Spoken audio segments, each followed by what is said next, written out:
আসসালামু আলাইকুম। এখন শুনবেন সংবাদ শিরোনাম। রাজধানীতে আইন ভাঙলে পয়েন্ট কাটছে এআই ট্রাফিক। 2 মাসে মেরিট হারিয়েছে হাজারের বেশি চালক। আছে লাইসেন্স খোয়ানোর ঝুঁকি, সমন্বয়ে জোর দিচ্ছেন বিশেষজ্ঞরা।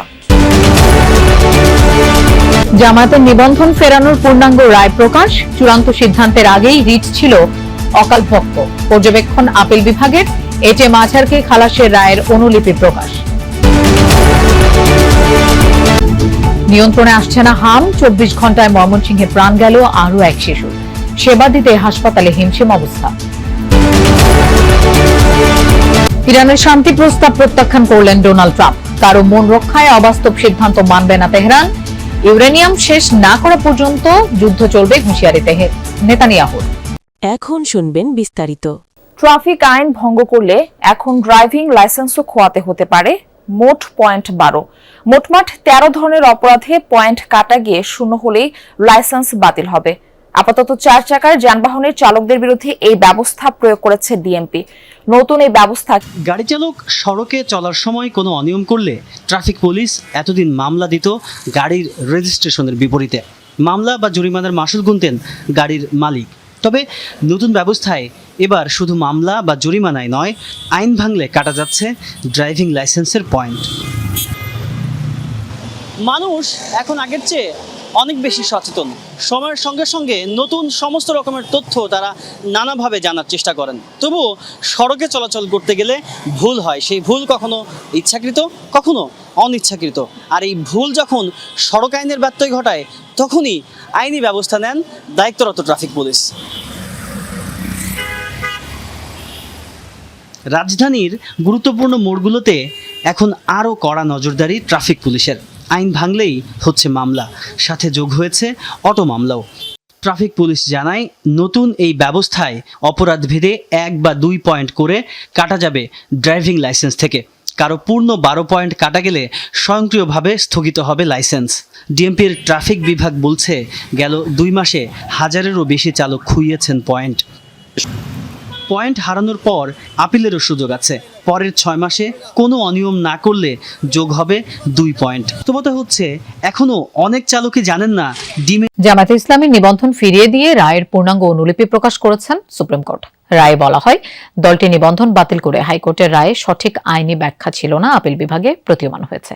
এছাড়াও আরো বলা হয়, জামায়াতের গঠনতন্ত্র সংশোধন বা নিবন্ধনের বিষয়টি নির্বাচন কমিশনের কাছে তখনও একটি চলমান প্রক্রিয়া ছিল। চূড়ান্ত সিদ্ধান্ত হওয়ার আগেই রিট দায়ের করা ছিল অকালপক্ষ সিদ্ধান্ত। নিবন্ধন ফিরিয়ে দিতে গত বছর 1 জুন তৎকালীন প্রধান বিচারপতি ডক্টর সৈয়দ রেফাত আহমেদের নেতৃত্বাধীন 4 বিচারপতির আপিল বেঞ্চ সংক্ষিপ্ত রায় ঘোষণা করেন। বিগত আওয়ামী সরকার আমলে 2024-এর 1 আগস্ট জামাত শিবিরকে নিষিদ্ধ করে প্রজ্ঞাপন জারি করেছিল স্বরাষ্ট্র মন্ত্রণালয়। ছাত্র জনতার গণ অভ্যুত্থানের মুখে 5 আগস্ট আওয়ামী লীগ সরকারের পতন হয়।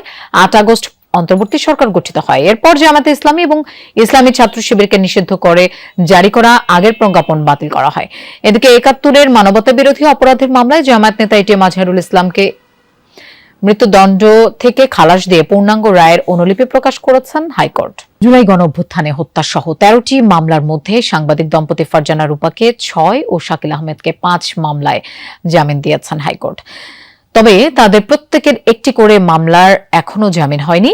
সোমবার বিচারপতি KM জাহিদ সারওয়ার ও বিচারপতি শেখ আবু তাহেরের হাইকোর্ট বেঞ্চ এই আদেশ দেন। মামলায় আসামিদের জামিনের পক্ষে শুনানি করেন আইনজীবী ব্যারিস্টার জ্যোতির্ময় বড়ুয়া।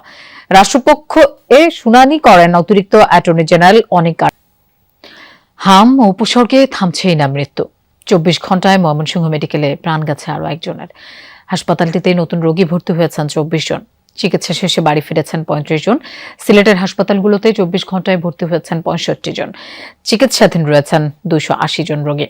এছাড়া রাজশাহী, বরিশাল, খুলনা ও চট্টগ্রাম বিভাগের বিভিন্ন হাসপাতালেও রোগীর ভিড় রয়েছে। কোথাও কোথাও আইসোলেশন ওয়ার্ডে শয্যা সংকটে বারান্দায় রেখেও রোগীদের চিকিৎসা দেওয়া হচ্ছে। এতে ভোগান্তি পোহাতে হচ্ছে রোগী ও স্বজনদের। বাড়ছে সংক্রমণ ঝুঁকিও।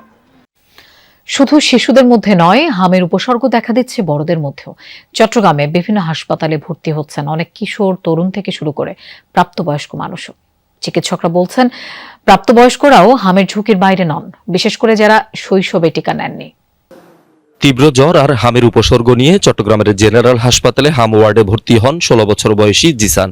সারা শরীরে র্যাশ আর টানা জ্বর না কমায় হাসপাতালে নেয়ার পর চিকিৎসকরা হাম সন্দেহে তাকে ভর্তি নেন। জিসানের মতো 19 বছর বয়সী জেরিন আক্তারও ভুগছেন একই ধরনের উপসর্গে। শুরুতে অ্যালার্জি ভেবে চিকিৎসা নিলেও পরে তীব্র জ্বর, পেট ব্যথা আর শ্বাসকষ্ট বাড়লে তাকেও হাসপাতালে ভর্তি হতে হয়। শুধু এ দুজন নয়, চট্টগ্রামের বিভিন্ন হাসপাতালে প্রতিদিন জ্বর, ফুসকুড়ি আর শ্বাসকষ্ট নিয়ে ভর্তি হচ্ছেন তরুণ তরুণীরা, যাদের অধিকাংশেরই বয়স 8 থেকে 22 বছর, যা বাড়িয়েছে অভিভাবকদের উদ্বেগ। বলা হচ্ছে হাম শিশুদের রোগ, তারা আক্রান্ত হচ্ছে বেশি। তবে চিকিৎসকরা বলছেন প্রাপ্তবয়স্করাও হামের ঝুঁকির বাইরে নন, বিশেষ করে যাদের শৈশবে টিকা নেওয়া হয়নি বা পূর্ণ ডোজ সম্পূর্ণ হয়নি। স্বাস্থ্য বিভাগের তথ্য মতে যেসব প্রাপ্তবয়স্কদের হামের উপসর্গ দেখা দিচ্ছে তাদের বেশিরভাগেরই টিকা নেয়ার নির্ভরযোগ্য তথ্য নেই।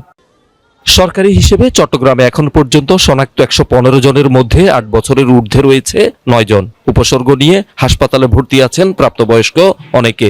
এদিকে 5 থেকে 59 মাস বয়সীরা হামের টিকা পেলেও প্রাপ্তবয়স্কদের হামের টিকা প্রাপ্তি নিয়ে এখনো কোনো সিদ্ধান্ত। প্রস্তাব পাল্টা প্রস্তাব প্রত্যাখ্যানের মধ্য দিয়ে এখনো অনিশ্চিত যুক্তরাষ্ট্র ইরান যুদ্ধের ভবিষ্যৎ। ওয়াশিংটনের সবশেষ 14 দফা স্মারকলিপির জবাব দিয়েছে তেহরান, তবে তা পুরোপুরি অগ্রহণযোগ্য আখ্যা দিয়েছেন মার্কিন প্রেসিডেন্ট ডোনাল্ড ট্রাম্প।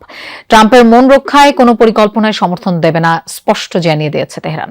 ইউরেনিয়ামের মজুদ ধ্বংস না করা পর্যন্ত ইরান যুদ্ধ বন্ধ হবে না, হুঁশিয়ারি ইসরায়েলি প্রধানমন্ত্রী বেনিয়ামিন নেতানিয়াহুর। মধ্যস্থতাকারী পাকিস্তানের মাধ্যমে রোববার যুক্তরাষ্ট্রের দেয়া প্রস্তাবের জবাব পাঠায় ইরান। দেশটির রাষ্ট্রীয় গণমাধ্যম বলছে, সমৃদ্ধ ইউরেনিয়াম নিয়ে আলোচনার আগে লেবানন সহ সব ফ্রন্টে যুদ্ধ বন্ধ, ভবিষ্যতে হামলা না হওয়ার গ্যারান্টি, মার্কিন অর্থনৈতিক নিষেধাজ্ঞা ও নৌ অবরোধ প্রত্যাহার সহ মূল শর্তগুলো বহাল রেখেছে তারা। রোববার সামাজিক যোগাযোগ মাধ্যম ট্রুথ সোশ্যালে পোস্ট দিয়ে মার্কিন প্রেসিডেন্ট ডোনাল্ড ট্রাম্প জানালেন, তেহরানের জবাব পছন্দ করেননি তিনি। তবে কেন, কোন বিষয়গুলোয় আপত্তি, তা নিয়ে বিস্তারিত কিছুই বলেননি।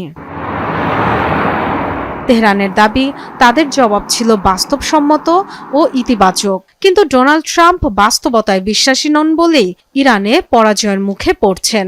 এক্স হ্যান্ডেলে দেয়া পোস্টে প্রেসিডেন্ট মাসুদ পেজিশকিয়ান বলেছেন, কারো কাছে মাথা নত করবে না ইরান।